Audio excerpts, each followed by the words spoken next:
الحمدللہ رب العالمین والصلاة والسلام علی سید الانبیاء والمرسلین والعاقبۃ للمتقین. محترم حاضر مسجد، السلام علیکم ورحمۃ اللہ وبرکاتہ. اعوذ باللہ من الشیطان الرجیم، بسم اللہ الرحمن الرحیم. فویل للمصلین الذین هم عن صلاتهم ساہون الذین هم یراؤون ویمنعون الماعون. صدق اللہ العظیم. رب اشرح لي صدری ویسر لي امری واحلل عقدۃ من لسانی یفقهوا قولی. اللهم علمنا رشدنا واعذنا من شرور انفسنا. آمین رب العالمین. اللهم صل علی محمد وعلى آل محمد كما صليت على ابراہیم وعلى آل ابراہیم انك حمید مجید. اللهم بارک علی محمد وعلى آل محمد كما بارکت علی ابراہیم وعلى آل ابراہیم انك حمید مجید. اس سے پہلے کہ اپنی بات شروع کروں، جو ہم پہلے بھی کرتے تھے کہ مسجد کے آداب بے انتہا ضروری ہیں. سب سے پہلی بات تو یہ کہ جو پہلے آئیں وہ آگے آ کے بیٹھیں، اگر کوئی مجبوری نہ ہو، تاکہ بعد آنے والوں کو کندھے نہ پھلانگنے پڑیں. دوسری بات یہ اپنے موبائل فون یا تو سوئچ آف کر لیں یا سائلنٹ پہ لے کر آ جائیں، کیونکہ یہ وقت اللہ سے کنیکشن کا ہے، لوگوں سے نہیں. لوگوں سے کنیکشن بیفور نماز اینڈ آفٹر نماز ہے، یہ صرف اللہ کے لیے ہے. یقیناً آپ کے دوستوں کو معلوم ہوگا کہ جمعے کا دن ہے، آپ نماز پڑھنے آئے ہوئے ہیں، لیکن کچھ کو معلوم نہیں بھی ہوتا ہے. وہ فون کھڑکا دیتے جب دل چاہے. اور پھر جو ہمیں نوٹیفیکیشن ہمیں بڑی ضروری ہیں، ہماری آکسیجن جو ہے نا بھی نوٹیفیکیشن ہے. انسٹاگرام پہ، فیس بک پہ، واٹس ایپ پہ کچھ آیا کہ نہیں آیا. جو کسی نے مذاق میں کہا تھا کہ یہ موبائل فون اور ڈائپر میں کیا چیز مشترک ہے، دونوں کو تھوڑی بات کھول کے دیکھنا پڑتا ہے کچھ آیا کہ نہیں آیا. ڈائپر اور موبائل فون میں تھوڑی بات دیکھنا پڑتا ہے کچھ نکلا کہ نہیں نکلا. تو براہ مہربانی موبائل فون بند کر دیں اور کوشش کریں کہیں بھی جب نماز پڑھنے جائیں، کسی تیسرے دینی پروگرام میں جائیں تو موبائل فون بند کر دیں. چھوٹے بچوں کو ضرور لے کر آئیں ہر پروگرام کے اندر، لیکن تربیت کے ساتھ. ان میں آج کل جو سب سے بڑی پرابلم ہے پانی کی بوتلیں. ان کا صرف ایک پرپز ہے، یہ جھنجھنے، بچوں کو جھنجھنے ہوتے ہیں نا، کیونکہ بچوں کو آوازیں بہت پسند ہیں. وہ اپنی کنسنٹریشن قائم رکھنے کے لیے آوازیں نکالتے ہیں یا آوازیں بناتے ہیں تاکہ ان کنسنٹریشن قائم رہے. تو بچوں کو پانی پلا کر لائیں اور بوتلیں ان کے پاس سے ہٹا دیں، کیونکہ یہ باقی لوگوں کے لیے تکلیف کا باعث بنتی ہیں. ہمارے ایک مفتی صاحب ہوا کرتے تھے بھٹکل کے، پتہ نہیں وہ ہیں یا نہیں ہیں، تو ان کے ساتھ ایک سفر کرنے کا اتفاق ہوا تھا. نے بڑی پیاری بات کہی تھی، یہ بات پہلے دہرا چکا ہوں. جب اپنا بچہ روتا ہے نا تو دل میں درد ہوتا ہے. اپنا بچہ روتا ہے دل میں درد ہوتا ہے، دوسرے کا روتا ہے سر میں درد ہوتا ہے. تو جب میرا بچہ بوتل بجائے گا مجھے اچھا لگے گا، لیکن دوسرے کا دل میں درد ہوتا ہے. اور یہ مسجد کے آداب کے بھی خلاف ہے. اور ایک اور چیز، آپ نماز پڑھنے آتے ہیں، قرآن شریف کی تلاوت کرتے بالکل کیجئے سائلنٹ. اپنے آپ کو سائلنٹ موڈ پہ لے کر آ جائیں. آپ کے برابر کھڑا ہوا نمازی آپ کی تلاوت سننے نہیں آیا ہے، وہ اللہ سے تعلق قائم کرنے آیا ہے، لیکن آپ کی آواز اس کو مسلسل پریشان کرتی ہے. خاص طور مجھے تو بہت پریشان کرتی ہے کہ میں نماز پڑھنے کھڑا ہوا ہوں اور برابر میں کوئی تلاوت کر رہا ہے یا کھڑے ہو کے دوستوں سے باتیں کر رہا ہے. تو برائے مہربانی خاموشی سے تلاوت کیجیے، آواز نہ نکلے آپ کی تلاوت کرتے ہوئے. کچھ لوگوں کو مسجد میں سنتیں پڑھنے کا بڑا شوق ہے. اس کی وجہ یہ کہ گھر جا کے شاید بھول جائیں گے، حالانکہ جمعے کے جو آداب میں شامل ہے کہ جب آپ مسجد میں داخل ہوں تو سب سے پہلا کام کیا کرنا ہے، آپ نے سیدھا پاؤں اندر رکھنا ہے، دعا پڑھنی ہے. اس کے بعد اگر ٹائم ہو تو آپ نے تحیۃ المسجد ادا کرنی ہے. مسجد کا تحفہ یہ حضور کی تعلیمات میں شامل ہے. تو اپنی تحیۃ النماز پڑھیں، بیٹھیں. فرض نماز سے پہلے کوئی سنت حضور سے ثابت نہیں ہے، پڑھنا چاہے پڑھ لے، لیکن ثابت کچھ بھی نہیں ہے. ہاں، نماز کے بعد 2 رکعتیں حضور سے ثابت ہے، وہ بھی افضل کہاں ہیں؟ گھر میں افضل. لیکن اگر ہم سمجھتے ہیں گھر جاتے جاتے بھول جائیں گے، سستی آ جائے گی، تو پڑھے مسجد کے اندر، لیکن راستہ روک کے نہ پڑھیں. ایک ہماری یہ بھی بڑی بری عادت ہے، ہم راستہ روک کے کھڑے ہوتے ہیں، دروازے پہ کھڑے ہو کے نماز پڑھ رہے ہیں. اب اگلا بندہ کھڑا رہے 40 سال تک تو کھڑا رہے، مجھے تو اپنی نماز پوری کرنی ہے. کون سی؟ قضاء عمری. جتنی نمازیں میری قضا ہو گئی ہیں وہ آج ہی پڑھنی ہے میں نے. اگلے بندے کو مسجد سے نکلنے نہیں دینا ہے. یہ کیا ہم لوگ کی عادتیں بنتی جا رہی ہیں؟ تعلیمات کا پتہ نہیں ہے، بس کرے جا رہے ہیں. ماشاءاللہ سب پڑھے لکھے لوگ ہیں، سب کے پاس اسمارٹ فون ہیں. ہمارے فون تو اسمارٹ ہو گئے، ہم نہیں ہو سکے، اور خاص طور دینی معاملے کے اندر. تو ان چیزوں کا خیال رکھیں. اور جو محمود صاحب، عبید صاحب جو پچھلی بار رو رہے تھے، ہمیں پانی پینے کا بہت شوق ہے، بوتلیں چھوڑنے کا بہت شوق ہے. آپ نے پانی پیا ہے، اپنی بوتلیں ساتھ لے کے جائیں. جو بوتل چھوڑ کے جا رہا ہو، کہاں چھوڑ کے جا رہا ہے؟ اللہ کے گھر میں. اللہ کا کوئی خوف خیال نہیں کہ اس کی مسجد کو میں گندا کر کے جا رہا ہوں.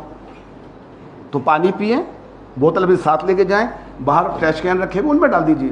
اور کہیں بھی آپ کو ٹریش نظر آئے، عادت ڈال دیں، بچوں کی عادت ڈلوا دیں. کبھی بھی ٹریش نظر آئے بوتل کے ٹریش کین کے پاس، اٹھا کے ٹریش کین میں ڈال دیں. کس لیے؟ اللہ کے لیے. تو یہ چند باتیں تھیں آداب کے حوالے سے. میں نے پچھلی بار آپ کے سامنے بات رکھی تھی عبادت کے معاملے میں ریا کی، تو ہمارے کچھ دوستوں نے، اللہ ان کو جزائے خیر دے، کچھ باتوں کو توجہ دلائی. انہوں نے کہا کہ ضروری تو نہیں کہ میں جو چیز بھی سوشل میڈیا پہ ڈالوں اس کا مقصد ریا ہو.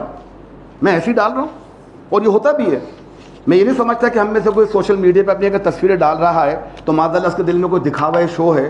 لیکن ایک بات کا خیال رکھیں، یہ بڑی خطرناک فیلڈ ہے یہ، کیونکہ اللہ نے ریا کو، میں نے آپ کو حدیث سنائی تھی کہ اللہ کے رسول نے ریا کو شرک خفی، ہڈن شرک بتایا ہے، اور سب سے زیادہ خطرناک شرک ہڈن ہوتا ہے. دیکھ کسی بت کو سجدہ کرنا تو سامنے نظر آ رہا ہے شرک ہے نا، کہ آپ کسی بت کو سجدہ کر رہے ہیں، کسی بت سے مانگ رہے ہیں. شرک خفی کیا کہ دل کے اندر اللہ کے سوا کوئی آ جائے، اللہ کے سوا کسی کا خیال آ جائے، شاید مجھے معلوم بھی نہ ہو. یہ ہے شرک خفی، جو بڑی خطرناک چیز ہے، جس سے بچنا بہت مشکل ہے. متفق علیہ حدیث ہے نعمان بن بشیر رضی اللہ عنہ کی، اور یہ اس سے ریلیٹڈ ہے. آپ صلی اللہ علیہ وسلم نے فرمایا کہ بے شک حلال واضح ہے، حلال بہت کلیئر ہے، اور حرام بہت کلیئر ہے، لیکن کچھ چیزیں بین ہیں، ان کے درمیان ہیں، جنہیں مشکوک کہہ سکتے ہیں آپ کہ یہ حلال ہے کہ حرام ہے. یہ کام علماء کا ہے بہرحال، لیکن حلال واضح ہے، حرام واضح ہے، کچھ چیزیں مشکوک ہیں جنہیں لوگ نہیں جانتے. تو جو ان مشتبہ چیزوں سے بچ گیا اس نے اپنی دین اور عزت کو بچا لیا، اور جو ان میں پڑ گیا وہ حرام میں چا پڑا. یعنی مشکوک چیزوں کو چھوڑ دینا بہتر ہے بنسبت اس کے کہ کیا جائے. اور یہ تمام ان چیزوں میں لاگو ہوتا ہے جو آج کل کا میڈیا، پیڈ مولوی اور ذاکرین ہمیں بتا رہے ہیں، کہ ان کا کام تو کیا ہے، اپنی جیبیں بھرنا ہے. کیا وجہ ہے کہ آج ہمارا سب سے زیادہ جو پروفیشن، ہیلدی پروفیشن ہے، جس میں کبھی گراوٹ نہیں آئی ہے، وہ مولوی کا پیشہ ہے. اور خاص طور وہ مولوی جو یوٹیوب پر آ گئے ہیں، ماشاءاللہ کروڑوں کی آمدنی ہو رہی ہے. کیا کر رہے ہیں؟ لوگوں کو مرغوں کی طرح لڑا رہے ہیں، یہ صحیح ہے، وہ اپنی ریٹنگ بڑھا رہے ہیں اپنے. تو آپ نے فرمایا کہ جو مشتبہ چیزوں سے بچ گیا اس نے اپنی دین اور اپنی عزت کو، اپنے دین اور عزت کو بچا لیا، اور جو ان میں پڑ گیا وہ حرام میں چا پڑا. لیکن قربان جائے میں رسول کے اوپر عام لوگوں کے لیے تشریح بیان کر دی، اس کی تشریح بیان کر دی کہ اس کی مثال اس چرواہے کی ہے جو اپنے جانور لے کے چرانے جاتا ہے. تو حضور فرماتے ہیں اس چرواہے کی ہے جو کسی محفوظ جگہ اپنی چراگاہ، اپنے جانور کو چراتا ہے. یعنی کہ کوئی علاقے ہوتے ہیں، ہر بادشاہ کا ایک باغ ہوتا ہے جہاں اس کے جانور جاتے ہیں، جہاں وہ رہتا ہے. اب اس کی اگر باؤنڈری نہ ہو، اور مجھے پتا ہے کہ بادشاہ کا باغ ہے تو قریب ہے، آپ فرماتے ہیں کہ اگر تم اپنے جانور اس چراگاہ کے قریب لے کے جاؤ، گریزنگ گراؤنڈ کی طرف جو بادشاہ کی ملکیت ہے، تو عین ممکن ہے تمہارے جانور اس میں داخل ہو جائیں، کہ باؤنڈری تو کوئی ہے ہی نہیں، تو اس میں داخل ہو جائیں. خبردار، ہر بادشاہ کی ایک چراگاہ ہوتی ہے، ہر بادشاہ کا ایک گریزنگ لینڈ ہوتا ہے، اور اللہ کی چراگاہ اس کی حرام کردہ چیزیں ہیں. یعنی اللہ کی جو ڈومین ہے، جس کو چراگاہ سے رسول نے تشبیہ دی ہے، کیونکہ اللہ کے رسول بات کریں صحابہ سے جو ان چیزوں کو جانتے تھے کہ اللہ کی چراگاہ اس کی حرام کردہ چیزیں ہیں. اور سن لو، جسم میں گوشت کا ٹکڑا ہے، اگر وہ درست ہو جائے تو سارا جسم درست ہو جاتا ہے، اگر وہ خراب ہو جائے تو سارا جسم خراب ہو جاتا ہے. خبردار، وہ دل ہے. اس کو فزیکلی سمجھ لیں یا اسپریچولی سمجھ لیں، دل کی شرائیں بند، بندہ بند، اسٹنٹ ڈلتے پھریں گے، اور اینٹی کولیسٹرول اور اینٹی فلاں اور اینٹی فلاں کھاتے پھریں گے، اور دنیا کمائے گی بیٹھ کے. اور دوسرا روحانی طور پہ کہ دل، ہماری نیت کہاں ہوتی ہے؟ دل کے اندر. ارادہ کہاں ہوتا ہے؟ دل کے اندر. خواہشیں کہاں ہوتی ہیں؟ دل کے اندر. تمنا کہاں ہوتی ہے؟ دل کے اندر. اگر وہ صحیح، سارے کام صحیح، اگر وہ خراب تو سارے کام خراب. اب ریاکاری بھی، دکھاوا، شو بازی، یہ بھی اللہ کی حرام کردہ چیزیں ہیں نا.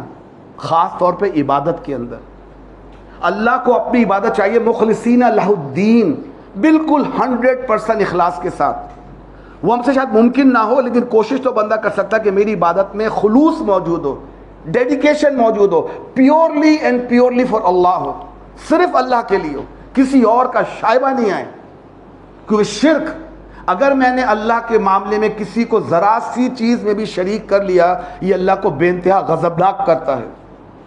تبھی ہمارے دین میں بڑا واضح موجود ہے، اللہ بڑے سے بڑا گناہ معاف کر دے گا بغیر معافی کے، لیکن شرک کو کبھی معاف نہیں کرے گا جب تک کہ بندہ دل سے توبہ نہ کر لے. بغیر معافی کے شرک معاف نہیں ہوگا. کتنی خطرناک چیز. تو جو سب سے زیادہ خطرناک چیز ہے جس کی بنیاد پر میں مسلمان آتا ہوں، لا الہ الا اللہ، اللہ کے سوا کوئی الہ نہیں ہے، مجھے اس کے بارے میں تو ہر لمحہ خبردار رہنا چاہیے کہ کہیں میرا کوئی عمل اس میں شامل تو نہیں ہو رہا ہے۔ اور خاص طور پہ عبادات کے معاملے میں کوشش کریں کہ ہم بے انتہا خلوص کے ساتھ صرف اللہ کی عبادت کریں، اس میں کسی کو کسی لمحے کے لیے، کتنے ہی چھوٹے مختصر وقت کے لیے کسی کو شریک نہ کریں۔ یہ بات میں نے پچھلی بار کہی تھی تو ایک صاحب نے بڑی اچھی بات ہے توجہ دلائی، آپ بھی توجہ دلایا کریں۔ اگر ہماری بات آپ کو سمجھ میں نہ آئے، واٹس ایپ گروپ موجود ہے، ڈالیں کہ بات سمجھ میں نہیں آئی۔ ہم بعض دفعہ بلا دہانی میں کچھ سوچے سمجھے بغیر اپنی چیز سے اپلوڈ کر دیتے ہیں تاکہ لوگوں کو معلوم ہے میں گیا تھا، وہ مبارکباد دیں یا جو بھی وہ کریں، لیکن دیکھیں کام کیا ہو رہا ہے۔ میں وہ کام کرنے جا رہا ہوں جو ریا کے قریب جا سکتا ہے نا، وہی چراگاہ والی بات کہ اللہ کی چراگاہ ہے وحدانیت، خاص طور پہ عبادات کے معاملے میں۔ تو یہ نہ ہو کہ میری نیت تو ٹھیک ہو کہ میں تصویر اس لیے اپلوڈ کر رہا ہوں میرے گھر والوں کو، میرے خاندان والوں کو معلوم ہو جائے، میرے لیے دعائیں خیر کریں، مجھے مبارکباد دیں یا ان کے لیے میں دعا کروں، لیکن شیطان آپ کو چھوڑے گا کیا؟ ہمارا اصلی پکا کھلا دشمن عدو مبین، قرآن نے اس کو عدو مبین کہا ہے، کھلا دشمن، چھپا ہوا نہیں، وہ چھوڑ دے گا آپ کو، وہ آپ کے دل میں کہیں نہ کہیں داخل ہوگا، ایک دفعہ نہیں، دوسری دفعہ نہیں، تیسری دفعہ کہہ گیا یار اور ڈالو ذرا لوگوں کو معلوم ہو، اگر نام کے ساتھ لگا بھی دو نے یار، کوئی حاجی واجی لگا دو، کیا بری بات ہے، لوگ بھی تو تمہیں حاجی کہتے ہی ہے نا، لگا دو، تم بھی لگا دیا، ہوتے ہوتے پھر وہ پہچان بن جاتا ہے۔ اور یہی وہ کام خراب ہے جس کی حضور نے اشارہ کیا تھا کہ اگر تم چراگاہ کے قریب جانور لے کے جاؤ گے تو عین ممکن ہے اس چراگاہ میں داخل ہو جائیں، تو میں حدود کے قریب جاؤں کیوں؟ یہی تو حدیث کا مطلب ہے، جب مجھے پتا ہے کہ فلاں چیز مجھے لے جا سکتی ہے تو میں جاؤں کیوں وہاں؟ دور رہوں نا اس سے، میں درمیان میں رہوں، حدود اللہ کی ساتھ میں کیوں کھڑا ہوں؟ اپنا تقویٰ آزمانا جا رہا ہوں۔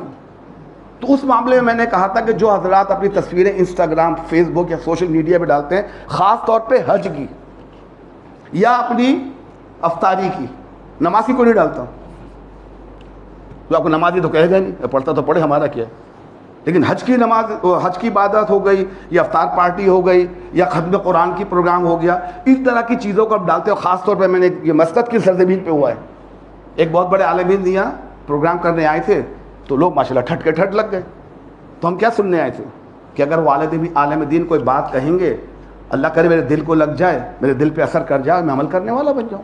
نیت تو یہ ہونی چاہیے نا۔ ہم جب بھی کسی پروگرام میں جائیں سب سے پہلے اپنے کپڑوں سے پہلے اپنی نیت کو خالص کریں، اپنی نیت کو صاف کریں، میں جا کیوں رہا ہوں ہدایت کے لیے۔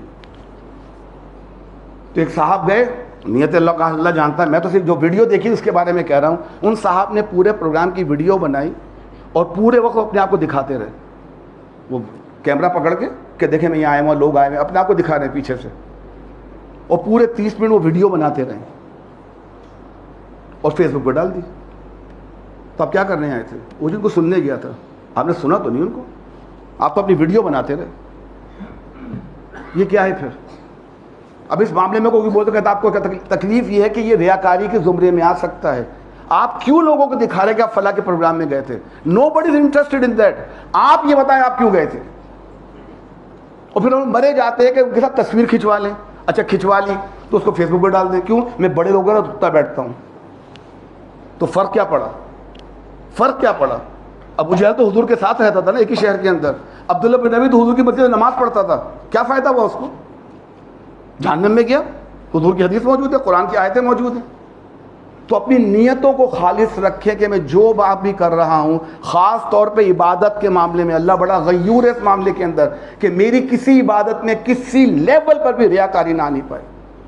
تو میں سوچا کہ چند باتیں ریاکاری کے اوپر کر دیں کہ یہ کہ ریاکاری آ رہی ہے تو اس سے بچنے کے طریقے کیا ہیں، کیونکہ ہم انسان غلطیوں کے پتلے بھی نہیں ہیں، پتیلے دے گئے ہم تو غلطیوں پہ غلطیاں کریں گے، اور شیطان ہمیں چھوڑے گا نہیں، وہ ہر جگہ گھات لگا کے بیٹھے گا، ٹارگیٹڈ کرے گا، اب یہ عبادت کر رہا ہے اس کی عبادت خراب کر دو۔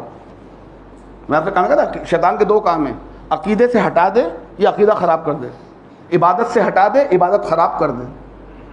تو اگر وہ ہٹا نہیں سکتا، الحمدللہ مسلمانوں کا کنورژن ریٹ بہت کم ہے غیر مسلم ہونے کا، ہے ہو رہا ہے وہ دنیا میں لیکن بہت کم ہے، زیادہ تر تو انڈکشن ہے، کنورژن ٹورڈ اسلام۔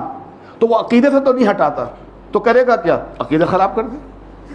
عبداللہ بن ابی کے ساتھ کیا ہوا؟ وہ اس کو ہٹا نہیں سکا عقیدہ خراب کر دیا اس کے، منافق بن گیا اور منافقوں کا سردار۔ تو ہم کوشش کریں کہ اپنے آپ کو ہر وقت دیکھتے رہیں کہ جو میں کام کر رہا ہوں کہیں ریا کے قریب تو نہیں آ رہے۔ تو ریاکاری سے بچنے کے کچھ عملی طریقے کہ میں کیا کروں کہ میں ریاکاری سے بچ سکوں۔ سب سے پہلے نیت، اپنی نیتوں کی اصلاح کر لیں اور اللہ سے دعا کریں، کیونکہ اعمال کا دار و مدار نیتوں پر ہے، وہ دل کے اندر ہوتا ہے کہ میں جو بھی اللہ کے لیے کام کر رہا ہوں خالصتاً اللہ کے لیے ہو، اور دعا کرے کہ اللہ مجھے اس کام میں اپنا مجھے اخلاص نصیب فرما دے۔ اور ہر عمل سے پہلے پوچھیں یہ میں کیوں کر رہا ہوں، میں فلاں دینی پروگرام میں کیوں جا رہا ہوں، میں اس گرمی کے اندر باہر دھوپ میں نماز کیوں پڑھ رہا ہوں۔ پوچھیں اپنے آپ سے۔ جو لیٹ آتے ہیں ان کو تو جواب پتہ ہے اپنا کیوں آتے ہیں وہ لیٹ، کہ اور نماز نہیں ملی تو آ گئے، چلے اللہ کا شکر ہے، نماز کی فکر تو کی انہوں نے کہ باقی جگہ جماعت نکل گئی ہے، یہاں جماعت دیر سے ہوتی ہے آتے ہیں، الحمدللہ اچھی بات ہے یہ، نماز کی فکر تھی تو آئے تھے نا، نہ پڑھتے اللہ سے سوری کر لیتے، ہمارے بچوں کے ہاتھ سوری کر دیتے کہ اللہ میں نہیں آ سکا، میں آ رہے ہیں۔ لیکن جو آ بھی رہے ہیں اور پہلے آ رہے ہیں، نیتوں کی اصلاح ضروری ہے۔ میں کیوں آ رہا ہوں، جو بھی بولے X Y Z, it doesn't matter کون بول رہا ہے، کیا بول رہا ہے، یہ میرے لیے فائدہ مند ہے، اللہ تعالیٰ مجھے اس پر عمل کرنے کی توفیق عطا فرما دے۔ اور جو سلوک تحقیق کروں کہ صحیح ہے یا نہیں ہے، غلط باتوں میں عمل نہیں کرنا ہے، نیت کو بار بار درست کرنا ہے۔ اس 17 دفعہ ہم سے سورہ فاتحہ کیوں پڑھوائی جاتی ہے؟ 17 دفعہ، اور ایک ہی نماز میں 4 دفعہ، کیوں؟ کیونکہ ہمیں سمجھ میں نہیں آتی تو ہم تو وہ ایک منتر پڑھ رہے ہوتے، جادو منتر۔ یہ نیتوں کی اصلاح تو ہے، میں اس اللہ کی عبادت کرتا ہوں جو مالک یوم الدین ہے، اسی سے مدد مانگتا ہوں، بچنے کی دعا کرتا ہوں، ولا ضالین کہ مجھے گمراہوں میں شامل نہ کر۔ دوسری سب سے اہم چیز، اپنی عبادات فرض کے علاوہ، فرض تو آپ نے ادا کرنی ہے جو اللہ نے کہا ہے، نماز مسجد میں پڑھنی ہے، یہ دکھاوا نہیں ہے، یہ اخلاص ہے، اور یہ ہماری گروپ کہ ہم ایک امت واحدہ ہیں، نماز مسجد میں پڑھنی ہے، حج خانہ کعبہ میں کرنا ہے جا کے، روزے رمضان میں رکھنے ہیں، تو یہ تو فرض ہیں۔ تمام اپنی نفلی عبادتیں جنہیں سنت بھی کہا جاتا ہے، سنت وہ نفلی عبادتیں ہیں جو آپ صلی اللہ علیہ وسلم نے مستقل کی ہیں، ان کی تاکید فرمائی ہے، اس لیے ان کا نام سنت موقدہ پڑ گیا ہے۔ وہ سنت جو تاکید کے ساتھ emphasized upon، لیکن ہیں وہ نفلیں، وہ ایکسٹرا ہیں، وہ زائد ہیں۔ سب سے اچھی نفل عبادت وہ ہے جو چھپ کر کی جائے، کوئی بھی عبادت ہو نفلی۔ تہجد یہ واحد نماز ہے جو آپ کی بیوی اگر آپ کے کمرے میں ہے یا اگر آپ کے بچے آپ کے ساتھ ہوتے ہیں، اس کے علاوہ کسی کو نہیں معلوم تہجد پڑھ رہے ہیں۔ سب سے پرخلوص نماز اگر انسان کی ہو سکتی ہے اس دور میں، وہ تہجد کی نماز ہے، کوئی دیکھنے والے ہی نہیں۔ اللہ یہ الگ بات ہے کہ وہ فیس بک پہ لگا کے دکھانا شروع کرتے ہیں میں تہجد پڑھنا، وہ الگ بات ہے، پھر شیطان بیچ میں آ جائے گا کہ جی میں نے تہجد پڑھی تھی۔ تو مجھے تو حیرت ہے کہ امام ابو حنیفہ رحمۃ اللہ علیہ کے زمانے میں کون سے خفیہ کیمرے تھے جو بندوں کو معلوم ہو گئے کہ آپ نے رات کو عشاء کا وضو کیا تھا، اس کے بعد پوری رات ٹوائلٹ نہیں گئے، کوئی کیمرہ لگا ہوگا نا کہ آپ ٹوائلٹ نہیں گئے، بیگم کے پاس نہیں گئے، آپ کی ہوا خارج نہیں ہوئی، تو وضو ٹوٹے نہیں ٹوٹا نا، اور فجر تک وضو قائم رہا۔ اور کتنے سال؟ 40 سال مشہور ہے یہ کہ امام ابو حنیفہ نے 40 سال عشاء کے وضو سے فجر کی نماز پڑھی۔ اسے کہتے ہیں غلو، ایگزیجریشن۔ اب 2 صورتیں ممکن ہیں، ایک بندہ ساری رات ان کے ساتھ لگا رہتا تھا، ان کو واچ کرتا تھا چھپ چھپ کے، یا دوسرے جو کہ ناممکنات میں سے امام ابو حنیفہ صبح مسجد آتے تھے فجر کی نماز کے لیے، بھائیوں میں نے عشاء کے وقت وضو کیا تھا، فجر کی نماز پڑھ رہا ہوں۔ یہ ممکن ہے، کس سے؟ امام اعظم سے ممکن ہے۔ کہاں سے روایتیں آئی ہیں؟ اور ہم بڑے لہک کے بیان کرتے ہیں۔ تو میں تو اپنے امام کی ریاکاری کر رہا ہوں بیٹھ کے، جن کو فالو کر رہا ہوں، جبکہ آپ صلی اللہ علیہ وسلم کا معمول تھا آپ ہر نماز کے لیے وضو تازہ کرتے تھے، چاہے وضو ٹوٹے کہ نہ ٹوٹے۔ سنت تو یہ ہے، تو امام اعظم وہ سنت چھوڑ دیں گے کیا؟ تو وہ عبادت جو خفیہ طریقے سے کی جائے وہ سب سے زیادہ اہم ہے، کیونکہ اس میں ریا کا چانس بالکل تقریباً 0 ہو کے رہ جاتا ہے۔ اب وہ صدقہ ہو، وہ نفل نماز ہو، وہ تلاوت قرآن ہو، جو بھی آپ نفل کے طور پہ کر رہے ہیں، کوشش کریں تنہائی میں کریں، اپنے بچوں اور بیوی کے سامنے بھی نہ کریں، الا یہ کہ نیت یہ کہ مجھے کرتا ہوا دیکھیں گے تو ان کو بھی تھوڑی تحریک ملے گی، ٹھیک ہے نا، اپریشیٹ کر کے وہ بھی آگے بڑھنے کی کوشش کریں گے۔ دوسری بات، لوگوں کی تعریف سے بے نیازی برتیں۔ ایک حضور کی حدیث کا مفہوم ہے کہ کسی جہاں بیٹھ کے کسی صحابی نے ایسے معقل بن یسار کی حدیث ہے شاید یہ، کہ وہ کسی کی تعریف کر رہے تھے، حضور کے کسی نے تعریف کی روایت یہ کر رہے ہیں، کسی نے حضور کے سامنے ایک صحابی کی تعریف کی جو کہ تھوڑا بڑھی ہوئی تھی، غلو، تو آپ نے کو فرمایا کہ تم نے تو اپنے بھائی کی گردن توڑ دی، گردن توڑ دی. اور ایک اور حدیث کے الفاظ ہیں، اس میں کہا کہ تم نے اپنے بھائی کی گردن کاٹ دی. کیا مطلب ہے اس کا؟ اگر کوئی آپ کی بار بار تعریف کرے، یا آپ کو پہلے بلانے سے پہلے، جو میں ہمیشہ اپنے پروگرام میں بھی کہتا ہوں کہ جب آپ کو مائک سنبھالے نا کسی کو بلانے کے لیے کہ جناب محمود صاحب آ رہے ہیں، وہ تقریر کریں گے، 10 سلیم صاحب آ رہے ہیں، عمر آ رہا ہے، مدثر آ رہا ہے، جو بھی ہمارے بھائی آ رہے ہیں تقریر کریں گے، ان کی شان میں قصیدے نہ پڑھیں. وہ قصیدے پڑھنا آپ کو تو اچھا لگے گا، اس بھائی کی تو گردن کٹ جائے گی نا، اس کے دل میں ریا کا عنصر آئے گا. دیکھو لوگ میری تعریف کر رہے ہیں بھائی ماشاء اللہ، اور شیطان پیچھے بیٹھا ہے اور پڑھائے گا اور پڑھائے گا، کہ لکھ کے دو ذرا، نہیں وہ یہ بھی کرتے ہیں، وہ یہ بھی کرتے ہیں، وہ یہ بھی کرتے ہیں. پھر گفتگو تو ہوگی 15 منٹ کی، اور ان کا تعارف جو ہوگا 20 منٹ کا. تو لوگ میرا تعارف سننے آتے ہیں، ہمارے ساتھیوں کا تعارف سننے آتے ہیں. خطرناک ترین چیز ہے یہ، بچیں اس سے. نام لے کے بلا لیں بس کافی ہے. جو سننے والے وہ میرے کو سننے آئے ہیں، میری باتیں سننے آئے ہیں، باتیں سننے آئے. باتیں بھی کس کی؟ قرآن اور حدیث کی. میری تو سننے کوئی نہیں آیا نا. تو تعریفوں سے بے نیاز ہو جائیں، اور کوشش کریں کہ تعریف بھی نہ سنیں اور پسند کریں. یہ پسندیدہ نہیں ہے. ایک محفل کی بات ہے، مولانا شفیع تھانوی کے بارے میں ایک پروگرام میں کہیں پڑھنے کو موقع ملا تھا. اس زمانے میں کتابیں جو لکھی گئی تھی، حوالے تو ہوتے نہیں تھے، لیکن بہرحال سبق کے لیے بتا رہا ہوں کہ ایک جگہ تھانوی صاحب رحمۃ اللہ علیہ تقریر کر رہے تھے، تو ان کا ایک مرید تقریر کے دوران ان کا ایک مرید اٹھ کے باہر گیا. اچھا وہ بھوکے تھے، ان کو شاید کچھ دنوں کی یا کچھ بھوکے حاجت ہوگی، ان کا چہرے سے لگ رہا ہوگا. تو ان کے دل میں خیال ہے کہ باہر گیا نا میرے لیے کچھ لے کر آئے گا. تو وہ جب پروگرام ختم ہوا تو میرے لیے کھانا لے کر آیا. تو آپ نے منع فرما دیا، مجھے نہیں چاہیے، لے جاؤ. وہ چلا گیا. وہ دوبارہ آیا، آپ نے پھر منع کر دیا. وہ جب پہلی بار واپس گیا تو ان کے دل میں خیال، وہ خود بیان کر رہے واقعہ کہ میرے دل میں خیال ہے واپس چلا گیا نا، اب یہ آئے گا دوبارہ. وہ دوبارہ آ گیا، آپ نے بھی منع فرما دیا کہ نہیں مجھے نہیں چاہیے، لے جاؤ. وہ چلا گیا. جو تیسری بار آیا تو آپ نے کھانا لے لیا. وہ فرمایا کہ جب وہ تیسری بار گیا نا تو دل میں تمنا کوئی نہیں تھی کہ اب تو نہیں آئے گا، گیا بھی ہے. اس کو انہوں نے عربی میں استعمال کیا تھا اشراف النفس، اپنے نفس کا خیال کرنا، کہ میرا نفس چاہ رہا تھا کہ وہ کھانا لے کر آئے، تو اس کھانے کی دعوت میں میرا نفس شامل ہو گیا. یہ پسندیدہ نہیں ہے اسلام کے اندر. یہ میرا دل چاہتا تھا، اللہ کی رضا کے لیے نہیں تھا، میرے دل کی رضا تھی. لیکن تیسری دفعہ تمنا ختم ہو گئی، اب نہیں آئے گا نا. اب ان کے اندر اشراف نفس نہیں رہا، اب وہ خالصتاً اللہ کے لیے تھا کہ وہ لے کر آپ نے کھانا کھا لیا. اسی لیے کہتے ہیں بڑے لوگوں کی باتیں سننی چاہیے، ان کی محفلوں میں بیٹھنا چاہیے. یہ سننے کے لیے، سیلفیاں کھینچنے کے لیے نہیں، فیس بک پہ ڈالنے کے لیے نہیں. ان کی باتوں سے اثر قبول کریں کہ کیسے وہ اخلاص کے ساتھ کام کرتے تھے. ایک صاحب کے بارے میں آتا ہے، ندوہ کے عالم کے بارے میں آتا ہے، اسے کہتے ہیں ریاکاری سے بچنا یا ان چیزوں کا خیال کرنا.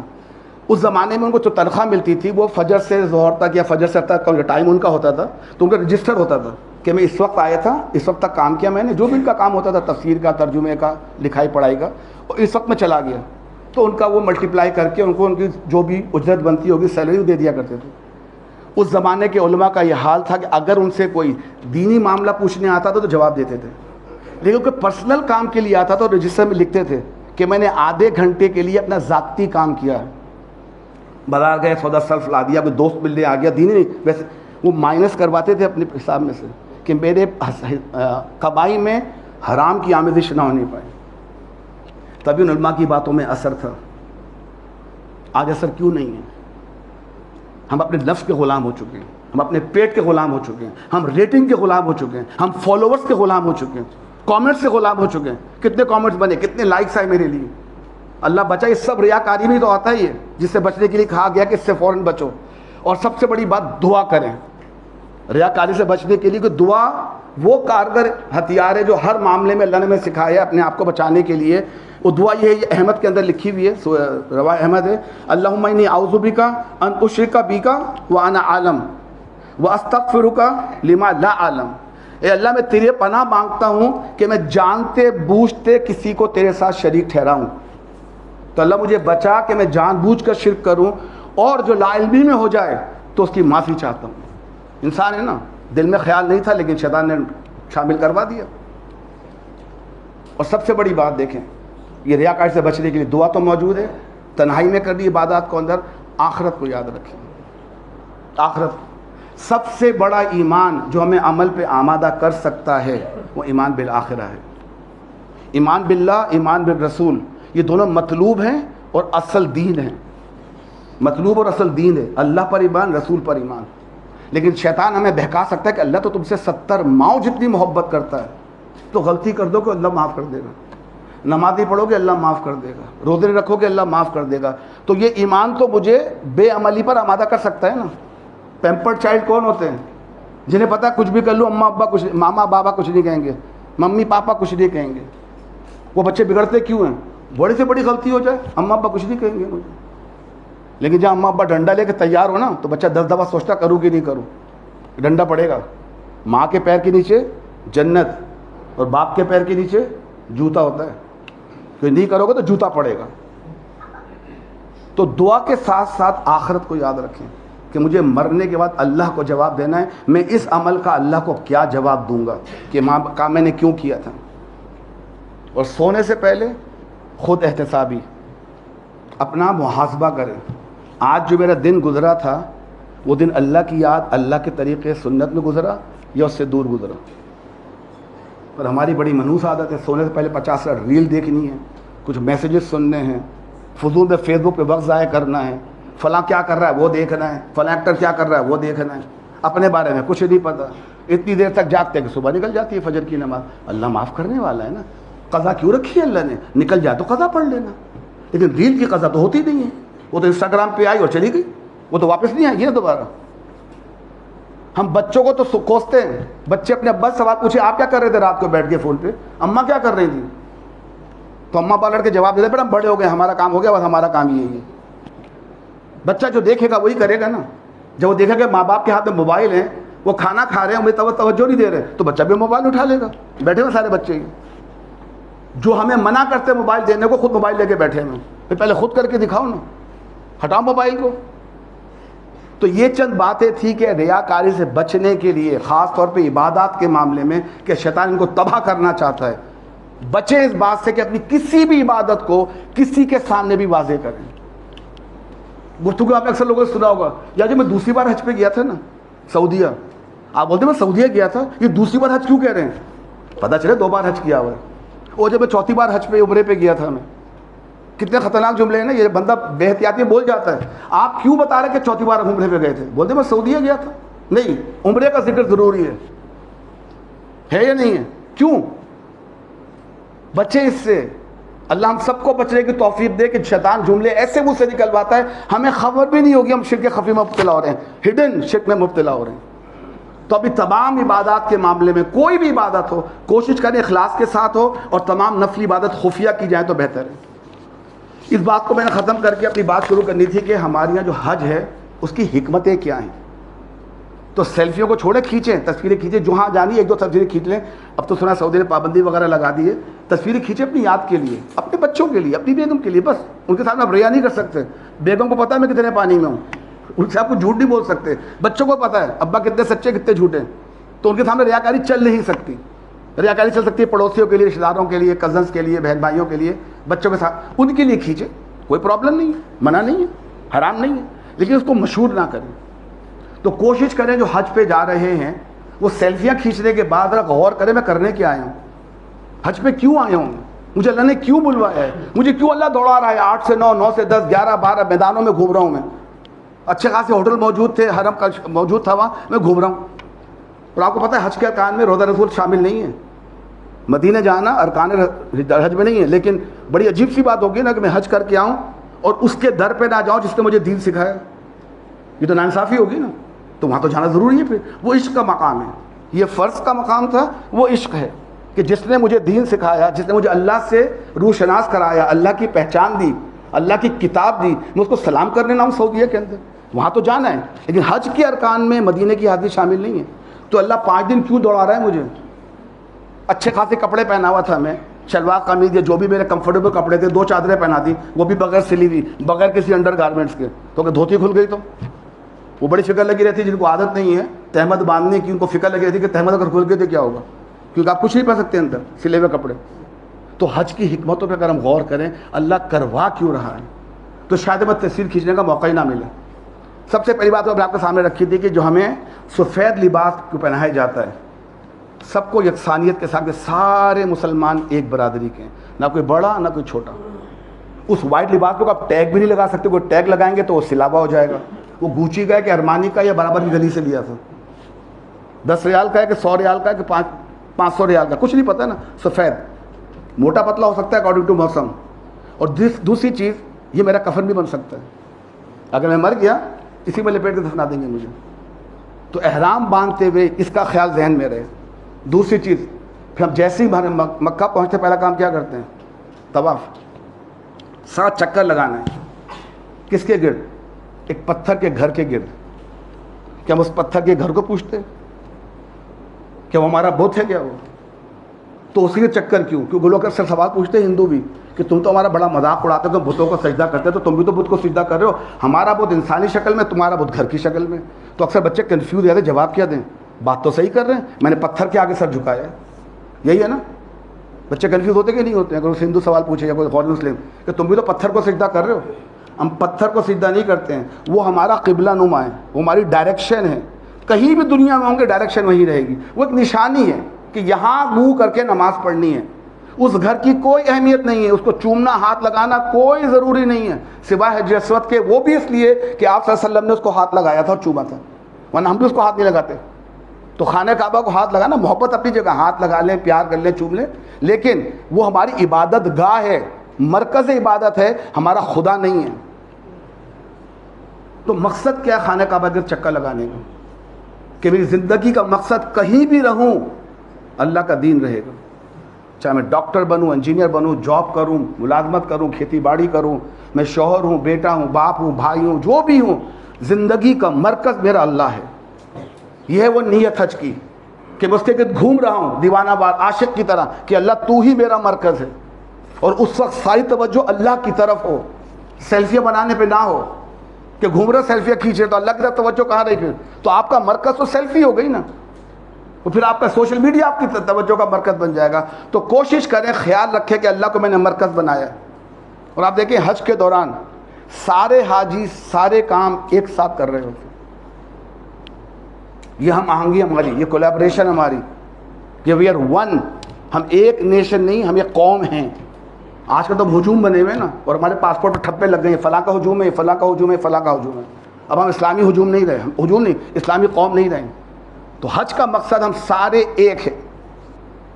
صحیح ہم جو بھاگ رہے ہوتے ہیں، حضرت حاجر صلی اللہ علیہ وسلم کی یاد رکھے جدوجہد کو کہ ایک ماں نے اللہ کے کہنے پر اپنا وطن چھوڑا، اپنے شوہر کو چھوڑا، اور شکایت منہ پہ لے کر نہیں آئی. لیکن فکر تو تھی نا ماں کو.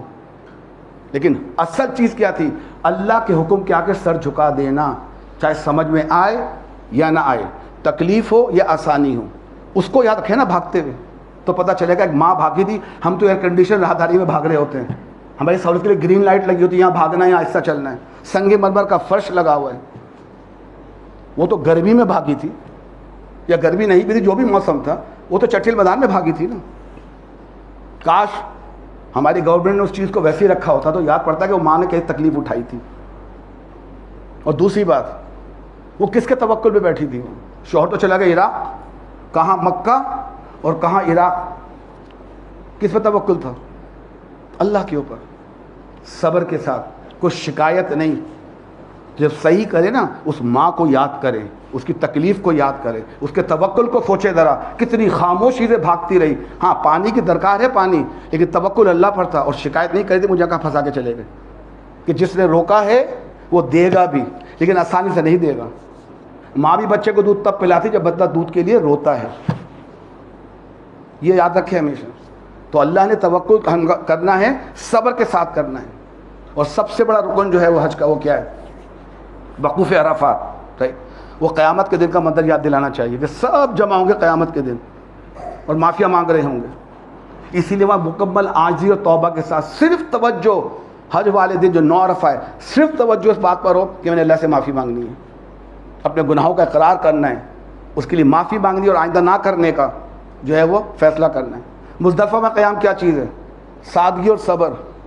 مزدلفہ میں جو ٹینٹ بھی نہیں ہوتا ہے، بس آسمان کے تھلے بیٹھے ہوئے ہیں، بارش ہو گئی تو چھتری لگا لے. بہت سے وقت آپ خیموں میں نہیں جا سکتے، حالانکہ برابر میں خیمے. برابر میں جو حاجی جا چکے ہیں مزدلفہ میں، ان کو اپنے خیمے نظر آ رہے ہوتے ہیں، لیکن خیمے کے اندر نہیں جا سکتے، باہر بیٹھنے. کیوں؟ اللہ نے کہا ہے. دنیاوی آرام کو چھوڑ کر اللہ کی رضا اور نظم و ضبط کی تیاری کا سبق. ربیع جمرات سب سے بڑی بات جو ہے وہ شیطان کو کنکر مانگتے ہیں نا. آپ کو ویڈیو دیکھیں گے ماشاءاللہ کچھ کو تسلی نہیں ہوتی، اتنے چھوٹے کنکر سے شیطان کو کیا ہوگا. یہ بڑے بڑے پتھر لے کر آتے ہیں. اب تو خیر وہ بہت پھیلا دیا گیا، وہ چھوٹا تھا تو ہمارے کچھ بھائی تو اندر کود جاتے تھے، چپل سے مارتے تھے جا کے. نہیں دل، وہ جس کو پتھر مار رہے تھے وہی تو تمہارے دل کے اندر آ گئے ہیں اور تم نے رول توڑ دیے سارے. رسول نے کہا اتنا بڑا کنکر تو اتنا بڑا کنکر، اتنے بڑے وٹے کیوں مار رہے ہیں پھر آپ؟ کیوں؟ میرا دل چاہتا ہے. حج ہمارے دل چاہنے کا نام نہیں ہے، حج تو اس کا نام ہے اللہ کیا چاہتا ہے. بس 7 کنکریاں مارنی ہے، لیکن اصل چیز کیا ہے؟ شیطان کو کنکریاں مارنی، وہ دل کے اندر بیٹھا ہے نا، وہ دل کے اندر بیٹھا ہے. اس کی بھی تو فکر کریں، اس کو بھی تو کنکریاں مارے نا حج کے دوران. تو یہ چند باتیں تھیں. انشاءاللہ یہ موضوع تو ہمارے چلتے رہیں گے. ٹائم بہت ہو گیا، باہر ماشاءاللہ لوگ گرمی میں بیٹھے ہوئے ہیں. تو اللہ تعالیٰ دعا ہے کہ جو باتیں ہم یہاں بیان کر رہے ہیں خود مجھے اس پر عمل کرنے کی توفیق عطا فرمائے. جو حضرات یہاں بیٹھے ہیں ان کو سمجھ کر اس پر عمل کرنے کی، دوسرا پہنچانے کی توفیق عطا فرمائے. وآخر دعوانا الحمدللہ رب العالمین.